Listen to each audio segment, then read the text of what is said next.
Chicken gravy ஒவ்வொரு time சமைக்கிறதுக்கு முன்னாடி இப்படி செய்யணும் அப்படி செய்யணும்னு தோணும். ஆனால் கறி வாங்கிட்டு வந்தது மூடே மாறிடும். புதுசாக ட்ரை பண்ணுறோன்னு எதையாவது செஞ்சு நல்லா வரலன்னா என்னடா பண்ணுறது, கறி வேஸ்ட்டாக போயிடும்ல, காய்னா பரவாயில்ல. அதனால் எப்பயும் கிரேவி மாதிரி செஞ்சு சாப்பிட்டு வேலையை முடிச்சிடுவேன். ஆனால் இன்றைக்கி அப்படி இல்லை. என்ன ஆனாலும் பரவாயில்லன்னு கடவுள் மேலே பாரத்தை போட்டு சிக்கன் சுக்கா ரெசிபி பார்த்து வச்சுருந்தேன். அதை செய்ய ஸ்டார்ட் பண்ணிட்டேன்.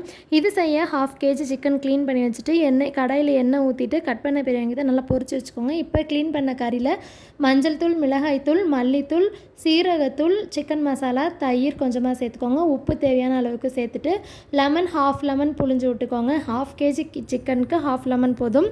நல்லா பெசரி வச்சுட்டு மூடி வச்சுருங்க. ஒரு 1/2 hour நம்ம பொரிச்ச வெங்காயத்தை லாஸ்ட்டாக சேர்த்துக்கோங்க. இப்போ ஒரு கடாயில் பட்டை, கிராம்பு மட்டும் சேர்த்துட்டு நம்ம மிக்ஸ் பண்ணி வச்ச கறி எல்லாத்தையும் இது கூட சேர்த்து நல்லா கிளறி விட்டு மூடி போட்டு ஒரு 10 நிமிஷம் வேக வச்சுருங்க.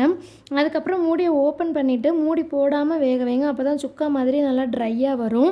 ஓப்பன் பண்ணி பார்த்தீங்கன்னா இந்த மாதிரி கறியில் தண்ணி விட்டுருக்கும். இதுக்கப்புறம் ஓப்பன் பண்ணி அப்படியே குக் பண்ண வேண்டியது தான்.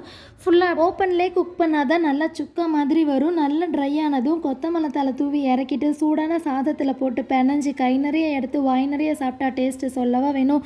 சூப்பராக இருக்கும், சும்மா சொல்லக்கூடாது. ட்ரை பண்ணதுக்கு செம ஒர்த்தாக இருந்தது சிக்கன் சுக்கா.